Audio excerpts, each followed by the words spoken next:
तो आज हम लोग देखेंगे पेयर ऑफ लीनियर इक्वेशन।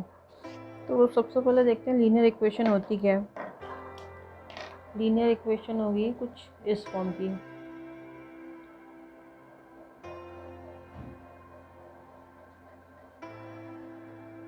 ठीक है,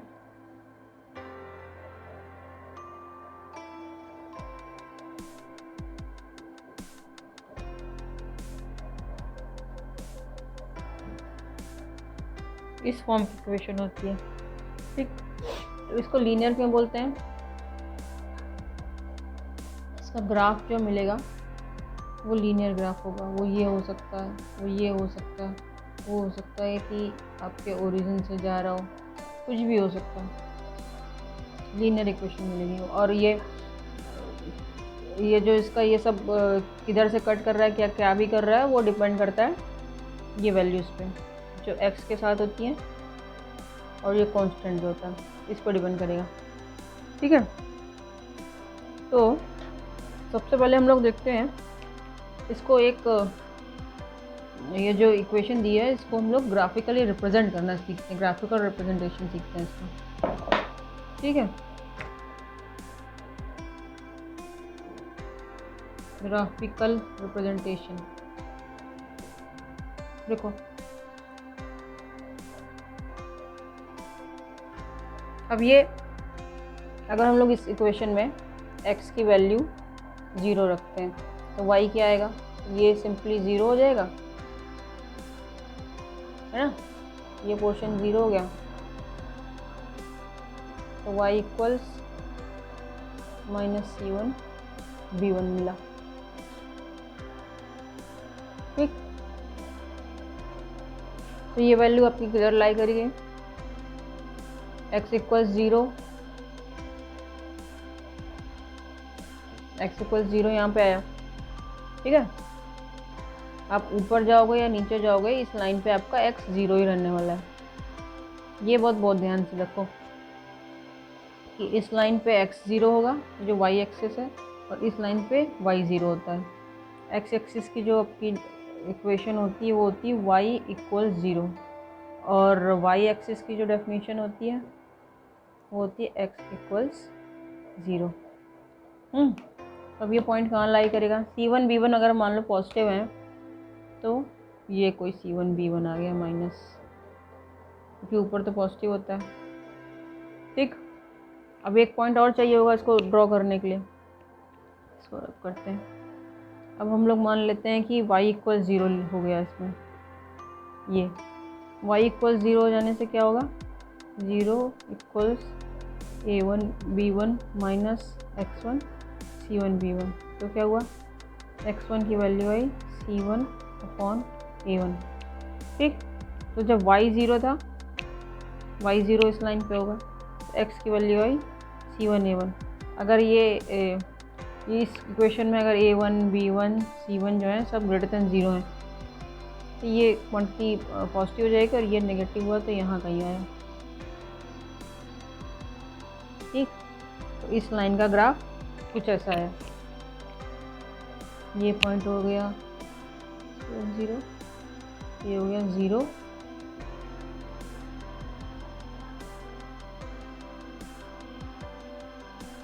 c1 से और 0। ठीक, अब कोई इक्वेशन लेकर चलते हैं हम लोग इस टाइप की।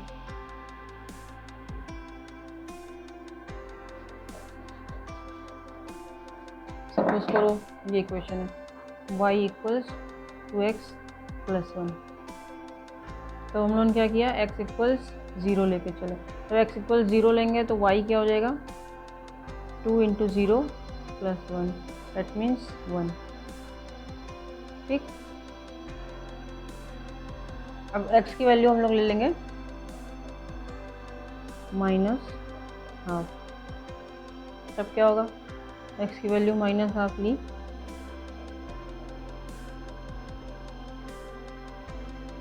ये आया कैंसिल होकर -1 प्लस 1, दैट मीन्स 0। तो किसी भी लाइन को ड्रॉ करने के लिए अगर हम दो पॉइंट निकाल लें, जब हम एक बार x को 0 रखेंगे तो y क्या आ रहा है, दूसरी बार हम रखेंगे y को 0 रख रहे हैं तो हमें x क्या मिल रहा है। ठीक, तो x को 0 रखा, यहाँ पे, ये टर्म चला गया तो y इक्वल 1 हो गया। और जब y को 0 रखा, y को 0 रख दिया तो 2x + 1 0 हो गया, x की वैल्यू -1/2 हो गई। किसी भी लाइन को ड्रा करने के लिए अगर हम ये वाले पॉइंट निकाल लेते हैं, ये बस आपको ये ध्यान रखना है, x कहाँ पे 0 हो रहा है और y कहाँ पे 0 हो रहा है। तो फर्स्ट आप x 0 वाला लगा लो, x 0 रखा तो y 1 आ गया, और जब y 0 रखोगे तो एक दूसरा पॉइंट मिल जाएगा। अब आपको दोनों पॉइंट मिल ही गए। अब आप इसको सिंपली ड्रॉ कर दो। ड्रॉ कैसे करोगे? फर्स्ट पॉइंट है 0 and 1, तो यहाँ पॉइंट मिले 0 and 1, और यहाँ मिले -1/2 and 0।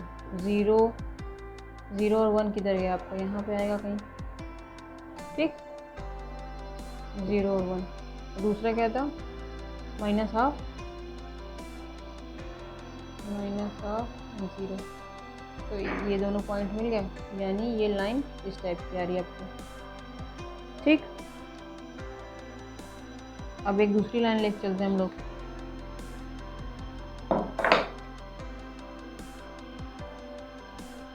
क्या लेंगे? y + 2x + 3 = 0। ठीक, तो हमने सबसे पहले वही किया, x = 0 लेके चले हम। तो y क्या आ जाएगा? जब इसमें x 0 पुट कर देंगे तो y की वैल्यू आ गई -3। ठीक, y = -3, ये वाला टर्म चला गया, y + 3 = 0 हो गया, तो y = -3 हो गया। अब क्या करना है? दूसरा पॉइंट में क्या करते हैं हम लोग? y की वैल्यू 0 रखते हैं। y की वैल्यू 0 हो जाएगी, कब हो जाएगी? तो जब ये 0 हो जाएगा तो x की वैल्यू आ गई -3/2। ठीक, अब इसका ग्राफ बनाते हैं। ये फर्स्ट वाली लाइन थी हम लोगों ने जो पहले ली थी, अब ये L2 है। इसका ग्राफ कैसे ड्रॉ करेंगे? 0 and -3, 0 -3 यहाँ कहीं आ गया ये पॉइंट, सेकेंड पॉइंट है 0 -3 यहाँ आएगा, इस लाइन पे आते ना, 0 and -3 और -3/2 0। ये ग्राफ कुछ ऐसा आएगा। ठीक, तो जब आप ये दोनों पॉइंट निकालना सीख जाते हो, x = 0 और y = 0, और करस्पॉन्डिंग इनका x y निकाल लेते हो, तो आप लाइन एटलीस्ट ड्रॉ करने लगते हो, तो आपकी अच्छी खासी समस्याएं सॉल्व हो जाती है। मतलब आपको थोड़ा इसका पॉइंट ऑफ इंटरसेक्शन और ये सब निकालने में दिक्कत नहीं होती। तो अभी हमने क्या किया? Graphical representation of any linear equation किया। अब सेकेंड हम लोग क्या करेंगे? अब हम लोग इसमें अभी देख रहे हैं कि एक लाइन और लेते हैं। ये तो हमने देख लिया कि ये इंटरसेक्ट कर रही थी। ठीक, अब कोई लाइन लेते हैं हम लोग, ये लाइन लिख देते हैं। ये लाइन थी अपनी y = 2x + 3। ठीक, अब कोई दूसरी लाइन लेते हैं।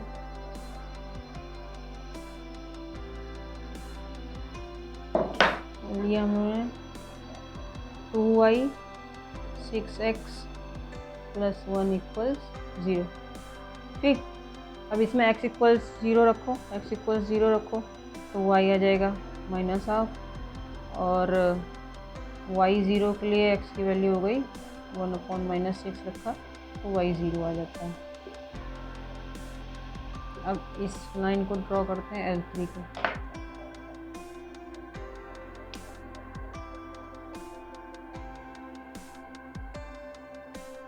ये कहाँ पे जाएगा?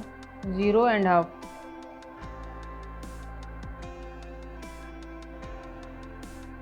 और ये आया यहाँ पे कहीं 1/6, ये लाइन।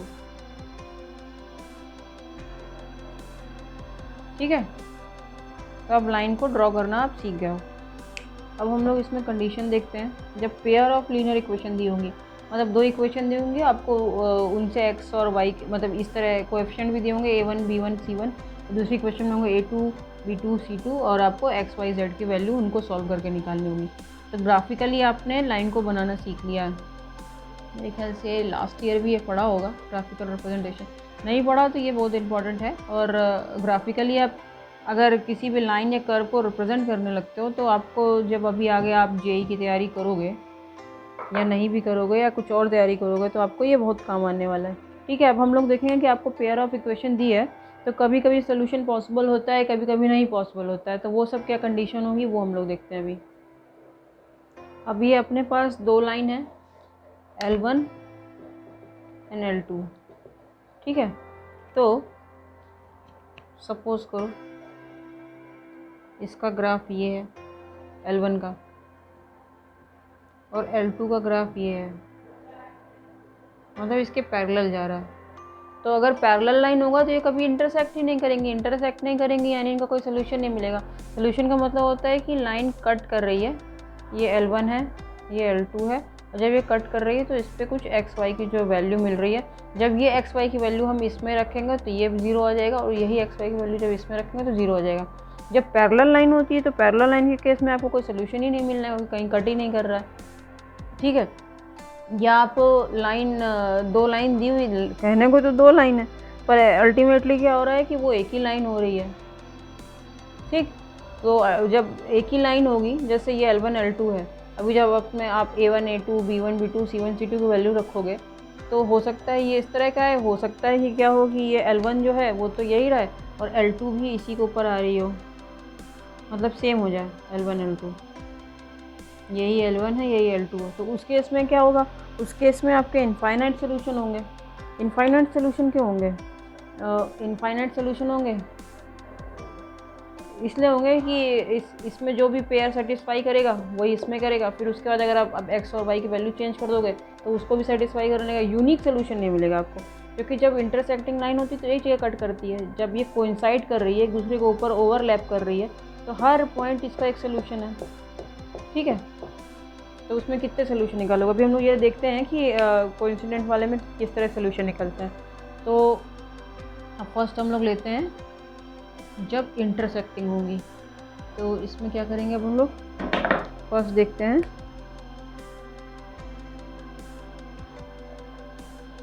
इंटरसेक्टिंग लाइन में, तो उसमें देख लेते हैं क्या है। कोई एग्जांपल लेके चलते हैं, x minus 2y equals to and 3x 4y minus 20 equals 0।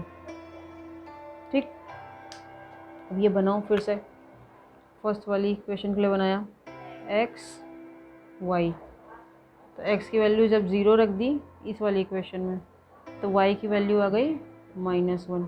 ठीक, और जब y की वैल्यू 0 रखेंगे तो x इक्वल्स 2 आ रहा है।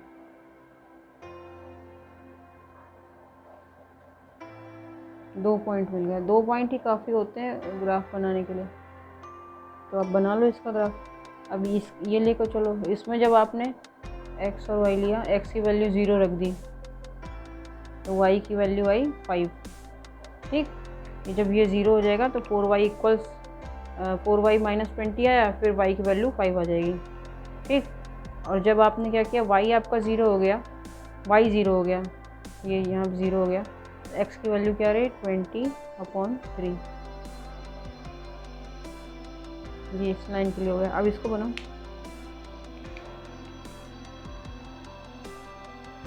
जीरो माइनस वन कहीं यहाँ आ गया, -1 0 भी लिखना है, 0 एंड -1, और है 2 एंड 0, ये लाइन हो गई L1। और दूसरी लाइन क्या है, क्या था, ये है अब है 0 एंड 5, 0 5 यहाँ कहीं होगा, और दूसरा क्या है 0 20/3, 20/3 क्या होगा 6, कहीं यहाँ जा रहा है, यहाँ पे कट कर रहा है। तो हम लोग देख रहे हैं क्लियरली यहाँ कहीं ये लाइन कट कर रही है, तो यानी ये क्या है कि अब इससे एक कंडीशन बनेगी। देखो इससे क्या कंडीशन बनी, 1a1/a2 is not equal to b1/b2, then we will get unique solution. ठीक है, इन दोनों को सॉल्व करने के बाद x और y की एक पर्टिकुलर वैल्यू मिलेगी जो हमें मतलब एक ही यूनिक मिलेगी। वो अभी हम लोग सॉल्व करके देखते हैं क्या पर्टिकुलर वैल्यू मिलेगी। तब ये हो गया कि जब a1/a2 मतलब coefficient of x in both the equation का रेशियो लेंगे, कोएफिशिएंट ऑफ y का रेशियो लेंगे, और जब उसको मतलब इक्वल करके देखेंगे, अगर वो इक्वल नहीं हो रहा है तो यूनिक सोल्यूशन मिलेगा। तो ये लाइन क्या होती है, इसी में देखो ये होगा इंटरसेक्टिंग लाइन। अब हो सकता है कि एग्ज़ाम में वो दे रहे हैं कि दो पेयर हैं वो इंटरसेक्ट कर रहे हैं, एग्ज़ाम में दे रहे हैं कि यूनिक सोल्यूशन मिल रहा है, या एग्ज़ाम में दे रहे हैं कि कंसिस्टेंट हैं। तो वो क्वेश्चन को कैसे चेंज करेंगे, इंटरसेक्टिंग दे देंगे या कंसिस्टेंट दे देंगे या यूनिक सोल्यूशन दे देंगे। अब आपको ध्यान रखना है कि तीनों चीज़ें ही एक ही लाइन को बता रही हैं, एक ही पेयर ऑफ लाइन्स को बता रही हैं। तो इंटरसेक्टिंग लाइन में क्या होता है, कंसिस्टेंट होती है, यही कंसिस्टेंट लाइन है, और यही है यूनिक सोल्यूशन। तो अगर कोई ये भूल जाता है कि यूनिक सोल्यूशन और वो कंसिस्ट एक ही चीज़ है, तो फिर वो तो उसको थोड़ा डाउट में पड़ जाएगा और उसको लगेगा कि ये क्या दे दिया। ठीक, अब ये हम लोग ये पॉइंट निकालते हैं, किस तरह निकाल रहे हैं।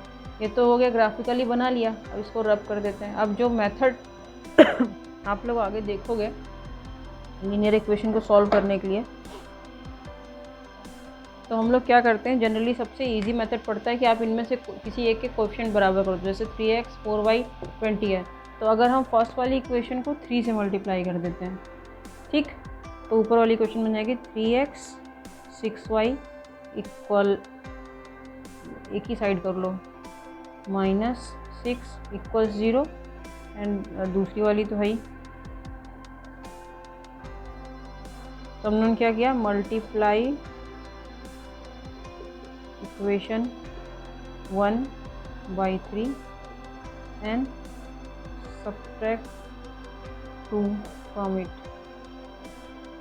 फर्स्ट वाली को 3 से मल्टीप्लाई कर दिया और उसके बाद सेकेंड वाली को उससे सब्ट्रैक्ट कर दिया। सब्ट्रैक्ट क्या करेंगे, जो नीचे वाला साइन है वो चेंज हो जाएंगे, यहाँ प्लस है तो माइनस, यहाँ प्लस है तो माइनस, यहाँ माइनस है तो प्लस। अब सॉल्व करो, 3x - 3x कट गया, -6y - 4y यानी 10y हो गया। यहाँ पे हो गया माइनस का 6 है और प्लस का 20 है, तो यहाँ क्या हो गया, प्लस का 14 मिला आपको। तो 10y is equal to 14, that means 5y equal 7। तो y की वैल्यू हो गई 7/5। ठीक, अब 7/5 को इसमें किसी इक्वेशन में रख दो, हम इस वाले में रखते हैं, x - 2 × 7/5 equals to x 14/5 - 2, LCM ले लिया,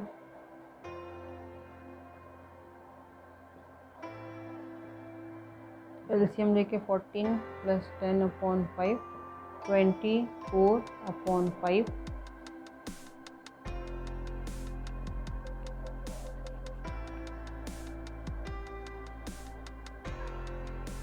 ठीक, तो x की वैल्यू ये आ गई और y की वैल्यू ये आ गई। इसके अलावा इसका कोई सोल्यूशन नहीं निकलेगा। तो ये जो हम लोग सॉल्व कर रहे थे, ये हम लोगों ने एक मेथड यूज़ किया, वो मेथड का नाम आगे हम लोग देखेंगे। और इसको हम लोगों ने इस तरह सॉल्व किया कि हमने x को एलिमिनेट कर दिया, पहले y की वैल्यू निकाली। ठीक है, अब इसको दूसरी तरीके से कर सकते थे, अभी ये x और y की वैल्यू नहीं रब करते हैं। अब हम लोग क्या करेंगे, इसको मल्टीप्लाई करेंगे 2 से। ठीक है, 2 से मल्टीप्लाई किया तो क्या चेंज हो जाएगा, तो फर्स्ट वाली इक्वेशन टोटली चेंज हो जाएगी, सेकेंड वाली तो वही रहेगी। तो अब क्या हो जाएगा, 2x - 4y - 4, इसको इधर ले आया था। ठीक है, अब हम लोग ने क्या किया है कि हम लोग इसको इक्वेट कर रहे हैं किसको? अब हमारा यहाँ पे वो ये y एलिमिनेट होगा, प्लस माइनस था, सिंपली ऐड कर दो, सब्ट्रैक्ट नहीं करेंगे, ऐड कर दो। ये गया, यहाँ बचा। एक ही इक्वेशन को दोनों तरीके से सॉल्व करके देख लो, कॉन्फिडेंस आ जाएगा थोड़ा। ये ऐड किया 5y 24 इक्वल 0, x आया 24/5। ठीक, यही आ रहा था यहाँ पे। अब इस वैल्यू को उठा के 24/5 को किसी भी एक इक्वेशन रख दो, तो हम इसी में रखते हैं x माइनस 2y इक्वल्स 2। तो क्या किया 24/5 minus 2y equals 2, 24/5 minus 2, 2y इधर गया 14 2y। ठीक, y की वैल्यू हो गई 7/5। यही चीज़ आपकी पहले भी आ रही थी, जब आपने क्या किया था, आपने इसमें से y को कैंसिल किया था, वो x को कैंसिल किया था, तब भी वही आ रहा था, और जब y को कैंसिल किया तब भी वही आ रहा है। ठीक है, तो ये जो हमने ग्राफिकली जो रिप्रेजेंट किया था, यहाँ पर ये जो पॉइंट है ये आया 24/5 और 7/5, ये पॉइंट ऑफ इंटरसेक्शन जो मिला। ठीक है, ये पॉइंट ऑफ इंटरसेक्शन निकालना आगे आपको कोऑर्डिनेट ज्योमेट्री में बहुत काम आने वाला है। 11th-12th में आपको लाइन दे दी जाएंगी और उनके पॉइंट ऑफ इंटरसेक्शन निकालोगे, फिर उनसे कहा जाएगा कि इन लाइन से एक ट्रायंगल बन रहा है। तो ये सब चीज़ें आगे बहुत काम आने वाली हैं, और अभी तो खैर बोर्ड के पर्पज़ से इम्पॉर्टेंट है ही। तो अभी आपने देख लिया कि ग्राफिकली कैसे रिप्रेजेंट करेंगे और इंटरसेक्टिंग लाइन क्या होती है, और उसमें यूनिक सोल्यूशन मिला। अब हम लोग दूसरा लेके चलते हैं, दूसरी कोई लाइन पकड़ते हैं जो पैरेलल हो या कोइंसिडेंट हो। कोइंसिडेंट माने सेम लाइन होगी। ठीक, दूसरा सेट लेते हैं। दूसरा सेट लिया हम लोगों ने, दूसरा सेट ले लिया कोई भी एक।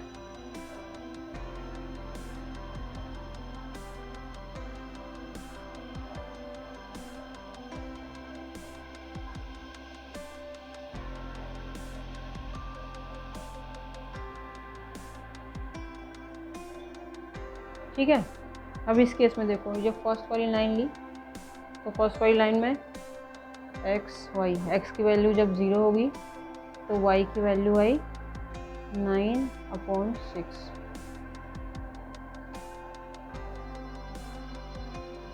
और जब हमने क्या किया, y की वैल्यू 0 ले ली, तो y है 0, तो x आया 9/2। ठीक, एकदम सही। अब इसमें आओ, इसमें भी हम लोग बनाते हैं दूसरी लाइन है। 0 लिया तो y आया 18/12, दैट मीन्स 9/6। सेम चीज़ आ गई।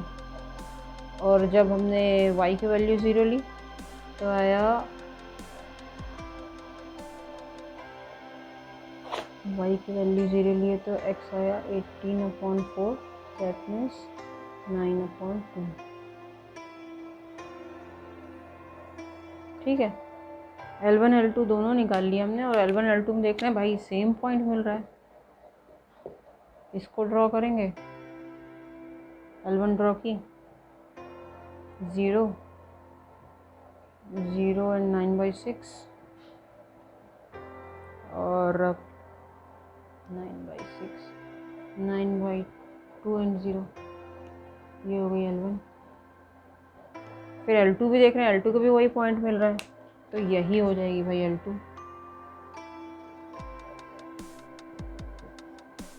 देख रहे हो, तो ये क्या हो गई लाइन, ये हो गई कोइंसिडेंट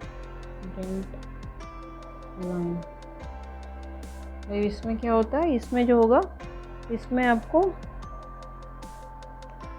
मैनी सोल्यूशन मिलेंगे, यूनिक नहीं मिलेगा।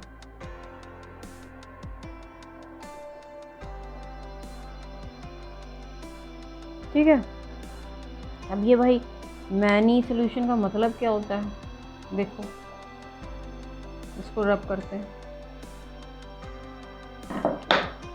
सपोज करो एक सोल्यूशन तो ये हो गया 096, ये इसके लिए भी सही है, L1 के लिए भी सही था, L2 के लिए भी सही था, और दूसरा ये मिल गया। अब तीसरा कोई निकालते हैं, x की वैल्यू अगर 1 है तो क्या हुआ, 2 × 1 + 6y - 9, 2 + 6y - 9 = 0, 6y - 7 = 0, that means y = 7/6 आया। ठीक है, इसी में बढ़ा लेते हैं, y 1 था तो ये 7/6 आया। अब 2 लेके चलते हैं,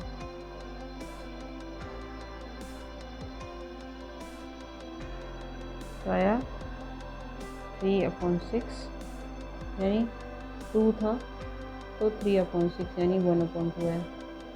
इसी तरह हम लोग अगर 3 ले लेंगे,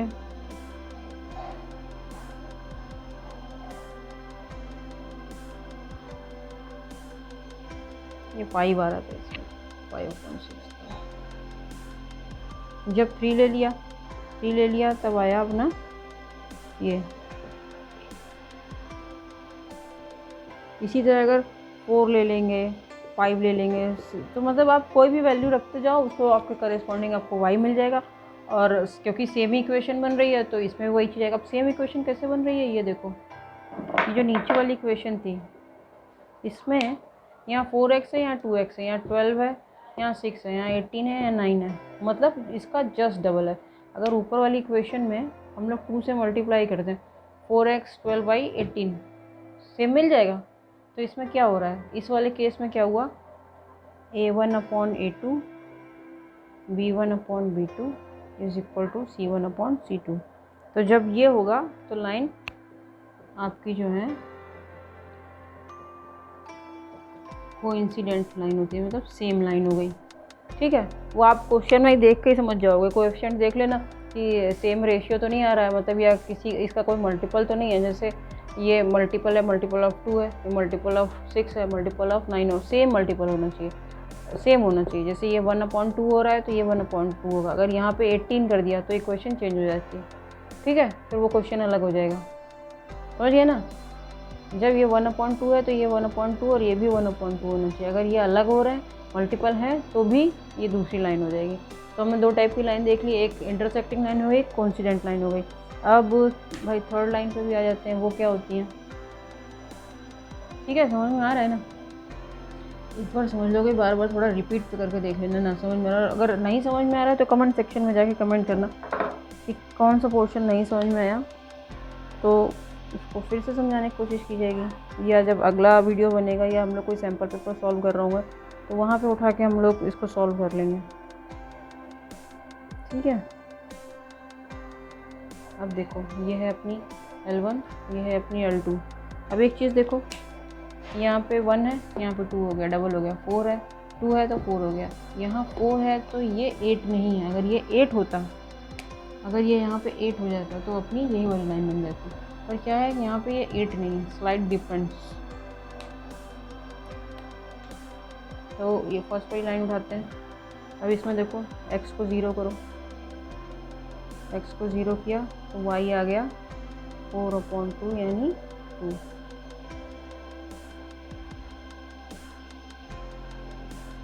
ठीक है, अब y को 0 कर दो, x की वैल्यू 4 आ गई। हम लोग उल्टा चल रहे हैं, मतलब देख लेते हैं फिर ऊपर नीचे लिख देते हैं इस तरह। 2 पॉइंट मिल गए, एक मिला 0 2, एक मिला 4 0, 2 पॉइंट। अब इसमें x और y, तो x की वैल्यू 0 करो, x की वैल्यू 0 करो तो y हो गया 12/4, दैट मीन्स 3। ठीक, और अब क्या करेंगे हम लोग, y को 0 करना है, तो y को 0 कर दिया, तब क्या मिला, x मिला 12/2 मीन्स 6। ठीक है, सही है ना।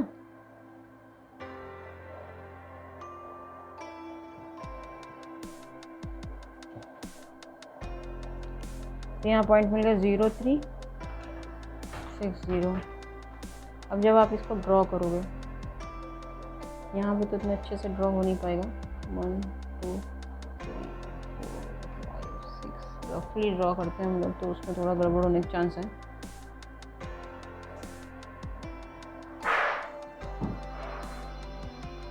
ये हो गई ये लाइन, ठीक।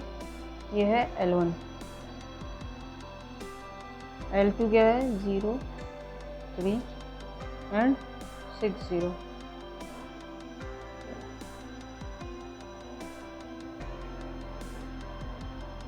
तो हम लोग एक्चुअली में जब ड्रॉ करेंगे तो देखेंगे कि ये पैरेलल लाइन है, इसका कोई सोल्यूशन नहीं मिल रहा है। तो अब इसको सॉल्व करके देख लेते हैं कि सोल्यूशन मिलेगा कि नहीं मिलेगा, वही जो अभी सीखा हम लोगों ने।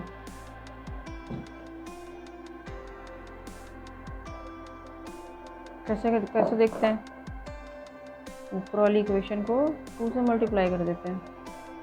तो ऊपर हो गया 2x 4y - 4 = 0, 2x 4y - 12 = 0। भाई x और y दोनों ही कटे जा रहे हैं और यहाँ मिला -12 = 0, जो कि हो ही नहीं सकता, है ना। तो क्या हो गया कि जब ये कंडीशन आई, कौन सी condition, A1 A2 = B1 B2 but is not equal to C1/C2, हम लोग कह सकते हैं कि पैरेलल लाइन है, ठीक। इसी में लिखते हैं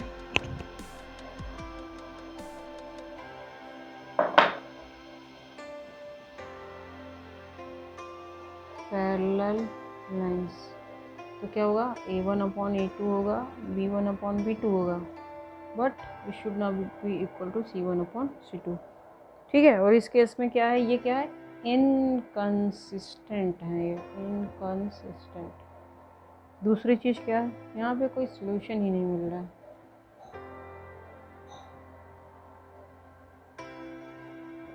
तो क्वेश्चन में वो पैरेलल लाइन लिख देंगे, या लिखेंगे इनकंसिस्टेंट है, या लिखेंगे नो सॉल्यूशन।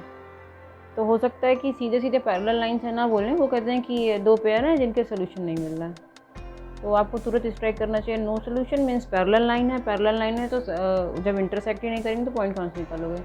उन्होंने बोला कि भाई मैनी सोल्यूशन है, मैनी सोल्यूशन है, तो आप सीधे देखोगे कि लाइन एक दूसरे के ऊपर ही आ रही है, तो वो कोइंसिडेंट लाइन होगी। और जब कह रहे हैं यूनिक सोल्यूशन, एक यूनिक मतलब एक ही जगह कट कर रही हैं, ठीक। कोइंसिडेंट का मतलब पूरा ही ओवरलैप कर रहे हैं, हर पॉइंट, एक लाइन का हर पॉइंट दूसरी लाइन से मतलब कोइंसाइड कर रहा है, ओवरलैप कर रहे हैं। ये भी सोल्यूशन है, ये भी सोल्यूशन है, ये भी सोल्यूशन है, मतलब सारे पॉइंट, तो इनफाइनाइट सोल्यूशन होगा। आपने देखा है कि x1 x2 लेकर मतलब 1 2 3 4 लेकर चल रहे थे तो y भी करस्पॉन्डिंग मिल रहा था।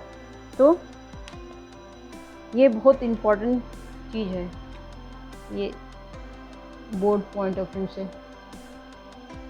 एक नंबर के क्वेश्चन में दे देंगे आपको, 2 इक्वेशन दे देंगे और ABCD दे देंगे और कहेंगे कि बताओ इनफाइनाइट सोल्यूशन होगा कि क्या होगा, ठीक। तो अब मेरे ख्याल से आपको ये अच्छे से समझ में आ गया। 2 चीज़ें आपने देखनी है कि ग्राफिकली कैसे एक लाइन को रिप्रेजेंट करते हैं और कब सोल्यूशन होगा, कब नहीं सोल्यूशन होगा। अब इसके बाद हम लोग एक्सरसाइज सॉल्व करते हैं। एक्सरसाइज सॉल्व करेंगे इस पे बेस्ड। तो ये NCERT की बुक की 3.1 एंड 3.2 अभी हम लोग इसके हिसाब से कवर कर सकते हैं, उस पर सोल्यूशन कर सकते हैं, ठीक है।